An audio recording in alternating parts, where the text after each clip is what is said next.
आप सभी को मेरा नमस्कार। मित्रों, यज्ञ जिसकी महत्वता का बखान वेदों में कई स्थान पर दिया गया है।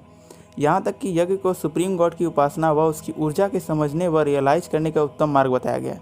उदाहरण के लिए ऋग्वेदा मंडल 10 सूक्त 90 श्लोक 16 का तात्पर्य कभी भी एनिमल सेक्रीफाइस से नहीं रहा, जैसा कि आज समझा जाता है। यज्ञ को वेदों में नोबल डीड्स की तरह दिखाया गया है। यज्ञ को एक शुद्धिकरण क्रिया की तरह दिखाया गया है, जिसमें मनुष्य स्वयं को तथा वातावरण दोनों को शुद्ध करता है। जब भी हम यह सुनते हैं कि लॉर्ड सेज टू सेक्रीफाइस और लॉर्ड वांट टू सेक्रीफाइस, हम तुरंत पशुओं को मारने के बारे में सोच लेते हैं। यहाँ तक कि हम लोगों ने गॉड और डेटीज को भी इसके लिए डिवाइड और डिसाइड कर लिया है। जो अवतार फ्यूरियस हैं, वायलेंट हैं, जो कि डिस्ट्रक्शन को रिप्रेजेंट करते हैं, उनको हम लोगों ने इससे जोड़ दिया है। So when Lord wants sacrifice from us, he or she doesn't want animal sacrifice. Instead of that, he or she wants sacrifice from you. Sacrifice means self control, self realization. आपको आपके माइंड के पे self control ही असल sacrifice, अपने धर्म के लिए किया गया बलिदान ही असल सेक्रीफाइस है। लेकिन अब अगर एनिमल सेक्रीफाइस करने को कहा जाए तो एक क्या मनुष्य 4 कर देगा, लेकिन अगर खुद को धर्म के लिए अथवा देवी के लिए सेक्रीफाइस करना हो तो ये हमारे लिए शर्म की बात है कि जिस यज्ञ को वेदों में नोबल डीड बताया गया है, जिस यज्ञ को वेदों में ईश्वर की उपासना तथा मोक्ष का मार्ग बताया गया है, उसे आज मिस इंटरप्रेट किया जा रहा है। और यज्ञ को मिस इंटरप्रेट करने का और मिस रिप्रेजेंट करने का जितना श्रेय वेस्टर्न स्कॉलर्स को जाता है, उतना ही हमारे सो कॉल्ड इंडियन स्कॉलर्स को भी जाता है। तो इस वीडियो में हम यज्ञ से जुड़े इसी मिसकॉन्सेप्शन को एक्सपोज करेंगे। तो यज्ञ शब्द की उत्पत्ति यज्ञ शब्द से हुई है, जिसका अर्थात है वर्शिप, देव पूजा, यूनिटी, संगठितकरण तथा चैरिटी अर्थात दान। मित्रों, कई लोगों को लगता है कि एनिमल सेक्रीफाइस यज्ञ का ही पार्ट है, जो कि एक फॉल्स बिलीफ है।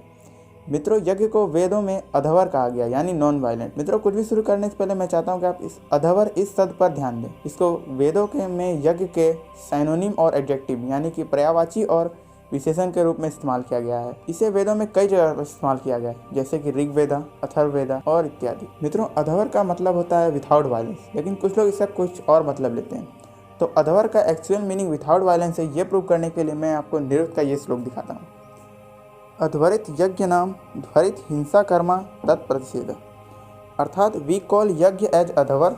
धवर means violence, violence is prohibited in yajna. स्पष्ट भाषा में कहें तो यज्ञ अधवर है। धवर का अर्थात हिंसा होता है और यज्ञ में हिंसा प्रोहिबिटेड है, यानी निषेध है। इस श्लोक से ये क्लियर है कि वेदों में यज्ञ को नॉन वायलेंट कहा गया है, अर्थात वेदों के अनुसार यज्ञ में वायलेंस करना निषेध है।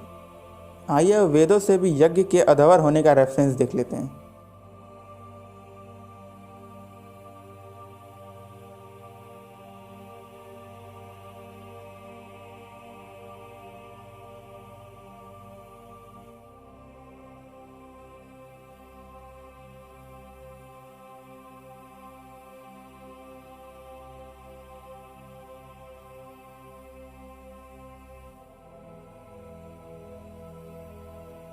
अब भी आप में से कई लोगों को संदेह होगा, तो आइए इतिहास में घटित एक घटना को आपको सुनाते हैं। प्राचीन समय में उपरिचर वसु नाम के एक राजा हुआ करते थे। वो बड़े ही धर्मनिष्ठ और दयालु राजा थे और भगवान विष्णु के वो परम भक्त थे। तीनों लोगों में उनका नाम बड़े ही आदर से लिया जाता था। अपनी शक्ति से वो स्वर्ग भी आ जा सकते थे। स्वर्ग के राजा इंद्र भी उनके बहुत ही अच्छे मित्र थे और वो भी उनकी बड़ी इज्जत करते थे।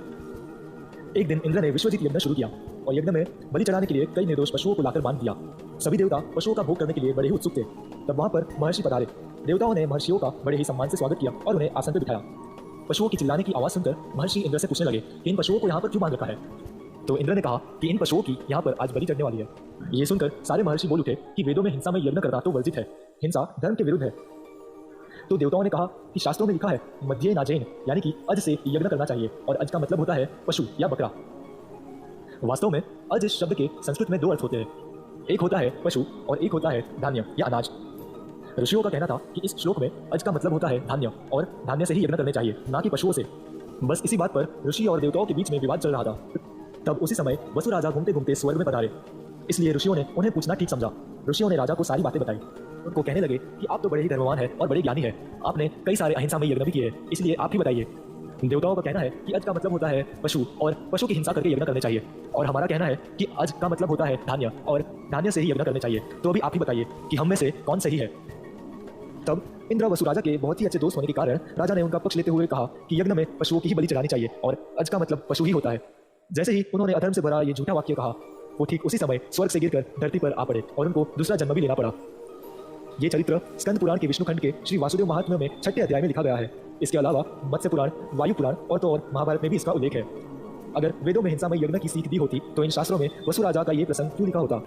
मित्रों, महाभारत के शांति पर्व में भी आपको इसका उल्लेख मिल जाएगा, जहाँ अज का तात्पर्य धान लिया गया है, ना कि बकरा। मित्रों, इसी प्रकार का रेफरेंस आपको पंचतंत्र में मिल जाएगा, जहाँ ये कहा गया कि जो भी मनुष्य ये सोचता है कि यज्ञ में एनिमल सेक्रीफाइस होता है वो मूर्ख है। उन्होंने वेदों को अच्छे से समझा ही नहीं है। पंचतंत्र के अनुसार भी अज का मतलब धान है, ना कि बकरा। जैन साहित्य की एक फेमस पुस्तक, इसमें भी अज का अर्थात धान से लिया गया है, ना कि बकरे से। और मित्रों, महाभारत के शांति पर्व में तो यह भी कहा गया है कि जो मनुष्य यह कहता है कि यज्ञ में एनिमल सेक्रीफाइस किया जाना है, वो या तो दुष्ट है, या तो नास्तिक है, या तो मूर्ख है। तो मित्रों, आशा करते हैं कि आपको कुछ डाउट्स तो अवश्य क्लियर हो गए। तो मित्रों, आज की वीडियो में इतना ही। अगर वीडियो आपको पसंद आया हो तो वीडियो को लाइक करें और चैनल को सब्सक्राइब अवश्य करें। तो अगले वीडियो तक के लिए जय श्री हरि।